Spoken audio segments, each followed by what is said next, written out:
ایک دفعہ کا ذکر ہے کہ ایک بندر تھا جس کا اپنا کوئی گھر نہیں تھا۔ سب اسے سپرنگز کہتے تھے کیونکہ وہ ہمیشہ اپنے پاؤں سے اچھل اچھل کے چلتا تھا۔ اس نے اپنا سب کچھ بیچ دیا تھا اور اس رقم سے اس نے دنیا کا سفر شروع کر دیا تھا۔ وہ دنیا کے چھوٹے اور بڑے عجائبات دیکھنا چاہتا تھا۔ اس نے گاؤں گاؤں شہر شہر اپنی خدمات پیش کی۔ کھانے اور رہائش کے لیے وہ کہیں بھی کام کرتا تھا۔ وہ خوش مزاج بندر تھا اور اسے لوگوں کی مدد کرنا پسند تھا۔ ایک دن وہ زیور گاؤں سے گزرا جہاں 20 جانور رہتے تھے۔ اس نے ایک بوڑھا بیور دیکھا تو وہ اس کی طرف بڑھا اور کہا، ہیلو مسٹر بیور، اگر میں آج آپ کے لیے باغ کا کوئی کام کروں تو کیا آپ مجھے کھانے کے لیے کچھ دیں گے؟ بوڑھے بیور نے اس سے اتفاق کیا اور سپرنگز کو باغ کا خیال رکھنے اور گھر کے ارد گرد کچھ چیزیں ٹھیک کرنے کو کہا۔ یہ سپرنگز بندر کے لیے ایک زیادہ اور تھکا دینے والا دن تھا، لیکن اس نے اپنے دن کا لطف اٹھایا۔ شام کو گھر لوٹا تو سارا گاؤں وہاں جمع ہو چکا تھا۔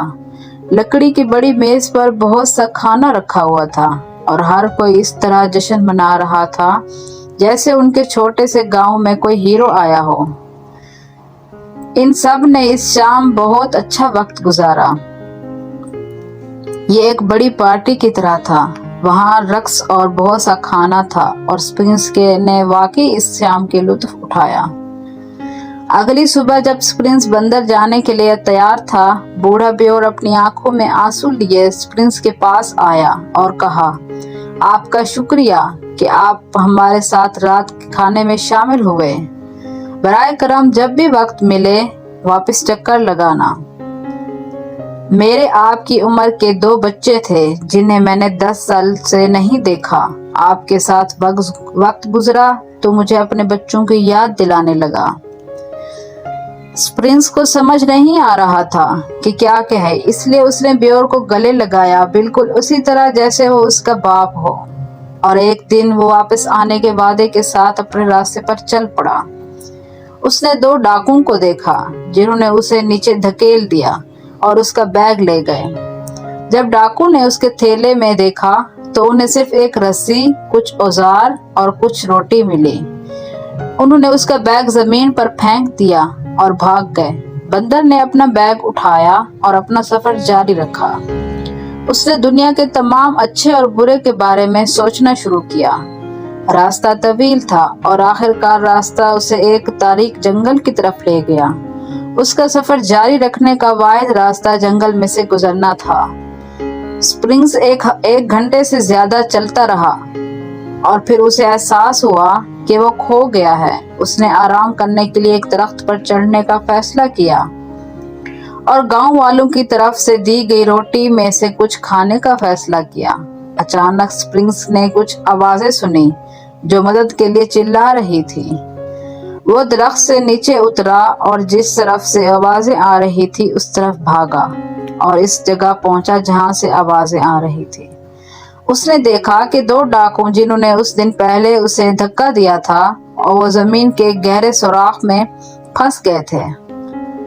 وہ دونوں پھنسے ہوئے تھے اور باہر نہیں نکل پا رہے تھے اور مدد کے لیے چیخ رہے تھے۔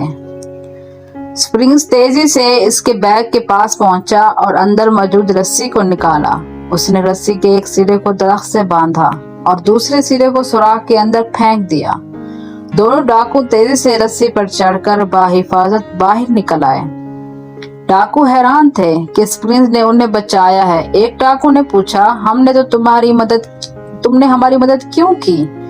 ہم نے آپ کو دھکا دیا اور پہلے آپ کو لوٹنے کی کوشش کی۔ سپرنگز نے جواب دیا، اس دنیا میں اچھے اور برے لوگ ہیں۔ اچھے لوگ اچھے کام کرتے ہیں اور برے لوگ برے کام کرتے ہیں، تو میں نے اچھے لوگوں میں سے ایک بننے کا فیصلہ کیا۔ سپرنگز کے جواب سے دونوں ڈاکو حیران رہ گئے۔ سپرنگز نے ڈاکو سے کہا، میں نے دور دور کا سفر کیا ہے، خوشی کے ساتھ غم بھی دیکھا ہے، میں نے ہر طرح کے لوگوں سے ملاقات کی ہے، اچھا برا، بوڑھا اور جوان، میں نے ہر طرح کی بری چیزوں کا تجربہ کیا ہے، لیکن میں نے ہمیشہ صرف اچھے کام کرنے کی کوشش کی ہے۔ جب اسپرنگس جا رہا تھا اس نے دونوں ڈاکوؤں کو مسکراہٹ کے ساتھ کچھ روٹی دی اور کہا مجھے امید ہے کہ میں نے جو آج کہا ہے اس سے آپ کو سمجھنے میں مدد ملے گی کہ دوسروں کو نقصان پہنچائے بغیر جینے کا ہمیشہ اچھا طریقہ ہے۔ تو ہمیں بھی اچھا سوچنا چاہیے اور اچھے کام کرنے چاہیے جس سے لوگوں کو فائدہ پہنچے۔